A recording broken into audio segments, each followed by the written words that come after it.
సతీ అగ్నితప్తమైనది మీను త్యాగమిచ్చి తాను నీలో లీనమైనది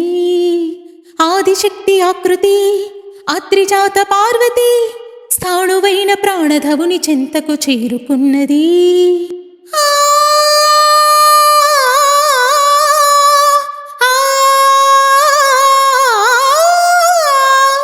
భవుని భువికి తరలించేలా ధరణి దివిని తలపించేలా రసతరంగిణి లీలా యతని నృత్యరతుని చేయగలిగే వేళ భరత వేదముగ నిరత నాట్యముగ కదిలిన పదమిదీశ శివని వేదనగా అవని వేదనగా పలికిన పదము పరేశ